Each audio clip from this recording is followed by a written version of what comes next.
কলকাতা সিরিজের 3rd এপিসোডে আমরা দেখলাম 31 ডিসেম্বরের রাতটা আমরা আমার ননদের বাড়িতে হইহুল্লোড় করে কাটালাম। তারপর ওদের বাড়িতে ঘুমিয়েও পড়লাম। পরের দিন 1 জানুয়ারি সকাল সকাল উঠে ওদের বাড়িতে চা খেয়ে তাড়াতাড়ি করে আবার আমাদের বাড়িতে ফিরে আসলাম, কারণ আজকে আমি আর দেব সবাইকে মাংস ভাত খাওয়াবো বলে ঠিক করেছি। নাম দিয়েছি পিকনিক, কারণ পিকনিকের মতো এক পদে খাওয়া।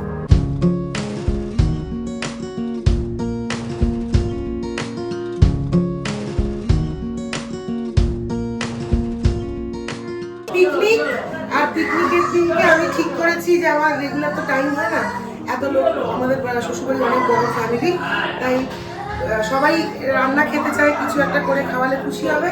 তাই জন্য পিকনিকের দিন পনির করছি মা আর জায়ের জন্য, ওরা নিরামিষ খায়, আর সবার জন্য পাঠার মাংসের ঝোল। এখন পনির দিয়ে নিরামিষ দিয়ে শুরু করেছি, তারপর আমিষ, তারপর খাওয়া। ফ্রাইড রাইস বা পোলাও টোলাও বাবা এত লোকের ফ্রাইড রাইস কেন? চাল তো ভাত তো চাল তো বেশি করে হ্যাঁ দেখি আমার সময়ের উপর দেখি জিনিসটা দিলে ভালো হয়। এই ভাত খাতে কি শ্বশুরমশাই চান আমি পোলাও বানাই, আর আমি সিরিয়ালের ভিলেন বৌমা প্ল্যানটা ক্যান্সেল করে দিচ্ছি, কারণ এত রান্না করতে আমার ইচ্ছা করছে না। আসলে আমার শ্বশুর শাশুড়ি থেকে শুরু করে ননদ দেওর সবাই আমার রান্না খেতে খুব ভালোবাসে, সে আমি যাই বানাই, কারণ এটা পরে পাঠার মাংস করতে হবে, অনেকটা সময় লাগবে। তাই আমি চালটা ধুয়ে তারপর শুকা দিয়ে দিই। অনেকদিন বাদে না এরকম দেশের কড়াইতে রান্না করছি, ভালো লাগছে। এবার আমি তো এরকম কড়াই কিনে নিয়ে যাবো যদি ওজনের হয়, ভালো লাগে না।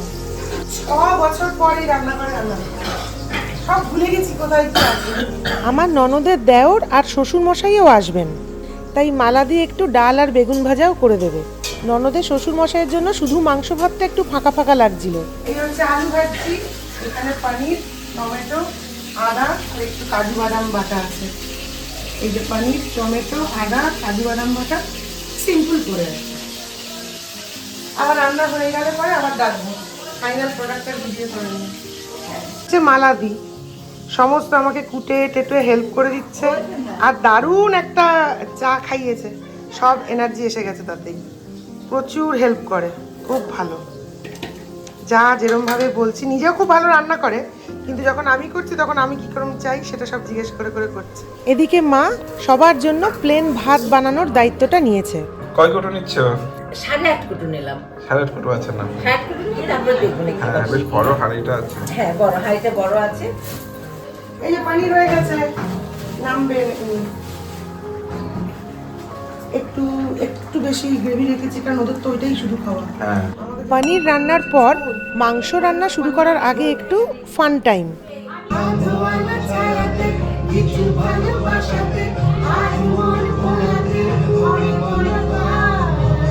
আমার ননদের মেয়ে ত্রিধা ওর মতো করে আনন্দ করছে।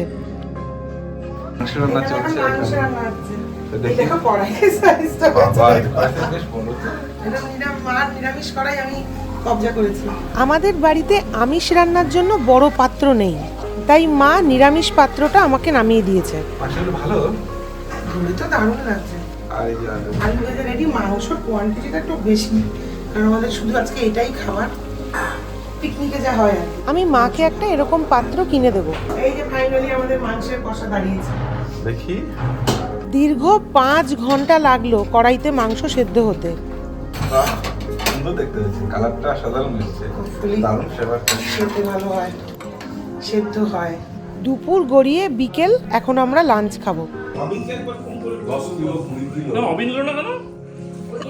একটু পিকনিকের খাবার ভিডিও করি। আচ্ছা, পিকনিক কি হচ্ছে?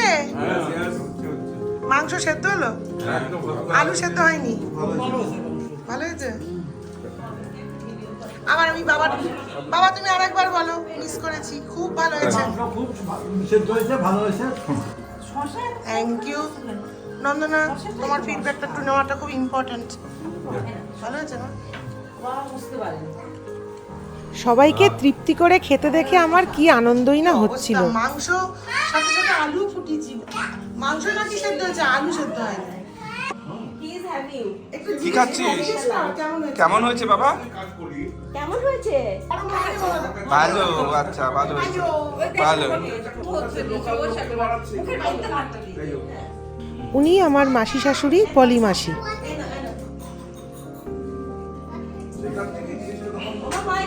কি নিলে মাংস? হ্যাঁ, খেয়ে দেখো কেমন হয়েছে নিজের মাংস রান্না। নিজের মাংস। নিজের রান্না মাংস। হ্যাঁ, এটা বলো। এরকম ক্যামেরা ধরে রাখলে হবে? কি এক্সেলেন্ট বান্টি? মাটন মাটন কালকে রাত্রেবেলা যা আড্ডা হয়েছে কি ভালো? মাংস বাবা, ভালো মাংস। প্লাস মাংসের মধ্যে কোনো গন্ধ নেই। মাংসের কোয়ালিটিটাও ভালো ছিল, আর এতক্ষণ ধরে প্রায় 5 ঘন্টা ধরে সেদ্ধ করে রান্না করলে ধৈর্য ধরে, সেই কারণে আমরা খুব আনন্দ হচ্ছে। এদিকে মা, অতসী আর বুবলি শ্বশুর মশাই পনিরও খুব ভালো খেয়েছেন। একসাথে খাওয়া দাওয়া করে আড্ডা দিতে দিতে নিউ ইয়ারটা দারুণ কাটলো। পরের দিন সকালে ঘুম থেকে উঠে ব্রেকফাস্ট খেয়ে আমাদের প্রজেক্ট হচ্ছে মিশন শ্রীনিকেতন। পায়রাটা নতুন সংযোজন হয়েছে। আমাদের তো এইচবির মোড় থেকে অটো করে ব্রিজ পেরোলেই শ্রীনিকেতন। কত যে স্মৃতি মনে পড়ছে বাবা মার সঙ্গের। আমরা শ্রীনিকেতনে এসেছি অনেক বছর পর। এখানে সামনে একটা ফুলের বনবিতানের মতন বিক্রির জন্য। আজকে মেনলি দেবর জামা প্যান্ট কেনা হবে, কিন্তু শ্রীনিকেতন থেকে আমি যদি শাড়ি না কিনি তাহলে আজকে আর সূর্য পশ্চিম দিকে অস্ত যাবে না, তাই আমিও কিনবো। কিন্তু শপিং করতে এত ব্যস্ত যে আর ভিডিও তোলা হয়নি। মধ্যেখানে আমাদের খিদেও পেয়ে গেল, তাই লাঞ্চটা বাইরে বেরিয়ে শ্রীনিকেতনের সাইডেই ওয়াও চায়না থেকেই সারলাম। একটু হালকাই খেলাম, নাহলে আবার শপিং করতে পারবো না, ঘুম পেয়ে যাবে। আমাদের কিন্তু খাবারগুলো বেশ চটপটা লাগলো। সেই দিনকার মতো শ্রীনিকেতনে শপিং শেষ করে পরের দিন আমরা আসলাম প্যান্টালুন্সে নন্দনার জন্য শপিং করতে। উফ, আমি নিজেকে নিয়ে আর পারছি না। আমি আবার প্যান্টালুন্স থেকেও সালোয়ার কামিজ কিনেছি।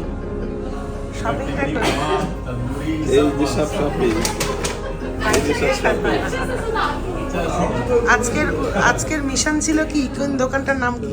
প্যান্টালুন্স। মিশন প্যান্টালুন্স, আর স্পেশালি নন্দনার জন্য। আর প্যান্টালুন্স থেকে বেরিয়ে চুম্বকের আকর্ষণের মতন ঢুকে গেলাম সোদপুর বিটি রোডের মুখে আরসালানে। আরসালানের ভূমিকা আমাদের কাছে জীবদ্দশায় স্বর্গলাভের সমান। এরপরে আর একদিন দুপুরে গেলাম সোদপুরের সেনকোতে। নতুন গয়না বলতে দুজনে একে অপরকে একটা করে আংটি গিফট করেছি 20 বছরের বিবাহবার্ষিকী উপলক্ষে। এক্সিস্টিং সোনা বাঁধানো লোহাটা চেঞ্জ করেছি, আর নন্দনাকে একটা কানের দুল কিনে দিয়েছি। আর সেনকো থেকে বেরিয়েই খেলাম রাবড়ি, কচুরি তরকারি, আর অবশ্যই চা। কি যে দারুণ ছিল। আর একদিন সন্ধেবেলায় এসেছিলাম সোদপুরেই চন্দ্রানী পার্লসে। এখান থেকে আমার আর নন্দনার জন্য একটা সেট কিনেছি, আর একটা গিফটের জন্য সেট কিনেছি। এখানকার শ্রীলেদার্সেও এসেছি সুটকেস আর জুতো কিনতে, কিন্তু ভিডিও তোলা হয়নি। সোদপুরে সব দোকানপাট হয়ে যাওয়াতে ভীষণ সুবিধা হয়েছে। হাতে দিন এত কম, তাও আমাদের সব রকম শপিং করা সম্ভব হলো। কলকাতায় একদিনও যাইনি। আজকের এপিসোডটা এখানেই শেষ করছি। তোমরা সবাই সুস্থ থেকো, সাবধানে থেকো। খুব শিগগিরই আবার দেখা হচ্ছে নেক্সট এপিসোডে। টাটা।